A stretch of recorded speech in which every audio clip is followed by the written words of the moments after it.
সকলকে রমজান মাসের শুভেচ্ছা বার্তা জানালেন কংগ্রেস নেতা তথা প্রাক্তন সাংসদ অধীর রঞ্জন চৌধুরী। আজ মুর্শিদাবাদ জেলার বহরমপুরে তিনি প্রেসমিট করে সাংবাদিকদের সামনে বললেন, রাজ্য এবং কেন্দ্র সরকারের কাছে বেশ কিছু দাবি রেখে বললেন, চাল, ডাল, চিনি, খেজুর, বিভিন্ন ধরনের ফল বা অন্য রমজান উপলক্ষে যে সমস্ত সামগ্রী তা যেন সস্তার মাধ্যমে রেশন দোকানে বিক্রি করা হয়। এবং তিনি আরও বলেন, এই রমজান মাসে বেশ কিছু অসাধু ব্যবসায়ী তারা ফলের দাম বেশি করে নিয়ে নেয়। আমার দাবি রাজ্য সরকারের কাছে টাস্ক ফোর্স গঠন করে যেন সমস্ত সামগ্রীর দাম স্বাভাবিক থাকে সেই ব্যবস্থা করতে হবে রাজ্য সরকারকে। এর পাশাপাশি তিনি আরও বলেন, রমজানের সময় ভোরের সেহেরি এবং ইফতারের সময় যেন বিদ্যুৎ বিভ্রাট না হয় তার ব্যবস্থা রাজ্য সরকারকে নিতে হবে। এবং তিনি আরও বললেন, সেহেরির সময় এবং সন্ধ্যের ইফতারের সময় শুদ্ধ পানীয় জল যেন পাওয়া যায় সেই ব্যাপারে রাজ্য সরকারকে হস্তক্ষেপ করতে হবে। এছাড়াও তিনি আরও বললেন, ঈদের 10 দিন আগে থেকে শ্রমিকদের জন্য স্পেশাল ট্রেনের ব্যবস্থা করতে হবে এবং বাসের ব্যবস্থা করতে হবে রাজ্য এবং কেন্দ্র সরকারকে। এবং তিনি আরও বলেন, যারা মুসলিম কর্মচারী আছে তাদেরকে রমজানের জন্য ইফতারের সময় 2 ঘন্টা আগে ছুটি দেওয়ার ব্যবস্থা করতে হবে। এছাড়াও ঈদের মাত্র 1 দিন ছুটি থাকে, এটাকে বাড়িয়ে 3 দিন করার দাবি জানান প্রাক্তন সাংসদ অধীর রঞ্জন চৌধুরী। এছাড়াও তিনি আরও কি বলেছেন শোনাবো আপনাদের। এই ভিডিওটি যারা দেখছেন ভিডিওটি শেয়ার করবেন, চ্যানেলটি লাইক করবেন আর সাবস্ক্রাইব করবেন। আই লাভ মাই ইন্ডিয়া, মেরা ভারত মহান। পবিত্র রমজান মাস, ঈদ উল ফিতরের আগমন হওয়ার প্রথম ইঙ্গিত রমজান মাস। এই পবিত্র মাসে মুসলিম সমাজের ধর্মপ্রাণ ব্যক্তিরা, যুবক যুবতী সকলে সমাজের সঙ্গে যারা জড়িত, মুসলিম সমাজের সঙ্গে বা মুসলিম ধর্মকে যারা বিশ্বাস করেন তারা রোজদার হিসেবে রমজান পালন করেন। এই সেই রমজান মাস, যে রমজান মাসে উমাল কিতাব কুরআনের নাজেল হয়েছিল, এই পৃথিবীতে আত্মপ্রকাশ করেছিল। তাই এই মাসকে অত্যন্ত পবিত্র মাস হিসেবে গণ্য করা হয়। 1 মাস ধরে উপবাস, ইফতার, নামাজ, রোজা, ইবাদত, তার মধ্য দিয়েই সারা দুনিয়ায় যেমন রমজান পালিত হয়, মুসলিম জাহানে আমাদের দেশে, আমাদের রাজ্যে একইভাবে তা পালিত হয়। সেই পবিত্র রমজান মাসকে সামনে রেখে আমি কতগুলো দাবি করেছি পশ্চিমবঙ্গ সরকারের কাছে। সেই চিঠি আমি আপনাদের কাছেও পাঠিয়ে দিয়েছি বা দিচ্ছি।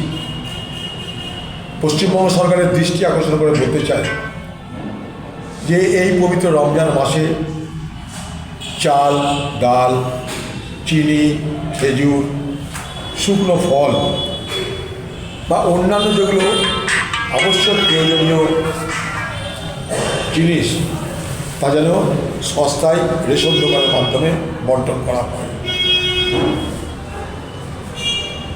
2 নম্বর দাবি যে বাজারে এই সময়, কারণ রমজান মাস পালিত হলে ইফতারের সময় ফল তাদের চাই, ফল তারা খাবে, তাই কিছু অসাধু ব্যবসায়ী এই সুযোগটা নিয়ে ফলের দাম বাড়িয়ে দেয়। রাজ্য সরকারকে বলবো তারা যেন স্পেশাল টাস্ক ফোর্স নিয়োগ করে ফলের দাম, বাজারের দাম যেন সুযোগ নিয়ে, অবস্থার সুযোগ নিয়ে যেন কেউ ঠকাতে না পারে তার ব্যবস্থা রাজ্য সরকার করবে। এই রমজান মাসের এক হয় ভোরের সেহারি, যা খাওয়ার পর রমজান শুরু হয়, আর তারপরে হয় ইফতার। এই সময়টায় যেন কখনো কোথাও বিদ্যুৎ বিভ্রাট না হয় তার জন্য রাজ্য সরকারকে আগাম ব্যবস্থা নিতে হবে। এবং ভোরের যে সেহারি হয় সেই সময় যাতে পর্যাপ্ত শুদ্ধ পানীয় জল পাওয়া যায় রাজ্য সরকারকে তার ব্যবস্থা করতে হবে। রাজ্য এবং কেন্দ্রের কাছে আমাদের দাবি যে মুর্শিদাবাদ জেলা এবং বাংলার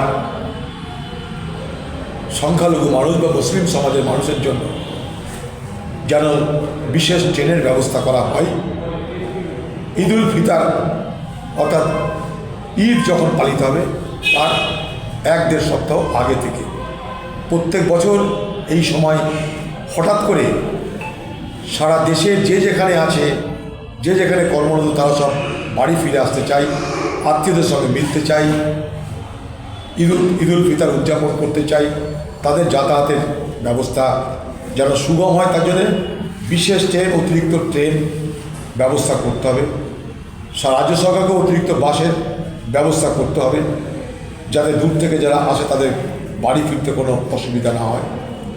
এছাড়া আরেকটা দাবি আছে যে যারা সরকারি কর্মচারী মুসলমান, তাদের যেন রমজান এবং ইফতার যেহেতু হয়, সন্ধ্যের খাবার খেতে হয়, তার জন্য 1.5-2 ঘন্টা আগে যেন তাদের ছুটি দেওয়ার ব্যবস্থা করা হয়। আর আরেকটা কথা, সেটা হচ্ছে যে ঈদের দিন পশ্চিমবঙ্গে একদিন ছুটি দেওয়া হয়, আমি এই ছুটিটা 3 দিন করার দাবি জানাচ্ছি। কারণ যেমন করে দুর্গাপুজোতে কয়েকদিন ধরে উৎসব পালিত হয়, ঈদেও কিন্তু অনেক কয়েকদিন ধরে উৎসব পালিত হয়। একদিনের এটা সম্পূর্ণ হয়তো দিনের দিন উৎসবটা হলো, কিন্তু আত্মীয় স্বজনের বাড়ি যাতায়াত, দেখভাল, দেখাশোনা এগুলো করার জন্য একটু সময় দরকার। তাই অন্তত যেন 3 দিন অর্থাৎ ঈদের আগের দিন, ঈদের পরের দিন যেন ছুটির ব্যবস্থা করা হয়। এই কতগুলো মৌলিক দাবি আমি করেছি। এর সঙ্গে যেটা বলতে চাই সেটা যে এই রমজানের মাসে মুসলমান সমাজে যারা ইমাম মুয়াজ্জিন, তাদের কিন্তু অনেক বেশি ধর্মীয় আচার আচরণ পালন করতে হয়, অনেক সময় ব্যয় করতে হয়। তাই মসজিদে মসজিদে এই ইমাম মুয়াজ্জিনদের যেন বিশেষ আর্থিক বরাদ্দ করা হয় এই রমজানের মাসে, এটা আমার দাবি। আর ঈদের সময়, ঈদ উল ফিতর যেদিন হবে তার আগে বা পরে যত ঈদগাহ আছে এই পশ্চিমবঙ্গে, প্রত্যেকটা ঈদগাতে যেন আলোকসজ্জার ব্যবস্থা করা হয়। অন্যান্য ধর্ম যেমন রাজ্য সরকার সুযোগ সুবিধা দিয়ে থাকে, মুসলমান সমাজের এই পবিত্র পরব ঈদেও যেন সেই সুযোগ সুবিধা দেওয়ার ব্যবস্থা করা হয়, এটা আমার দাবি।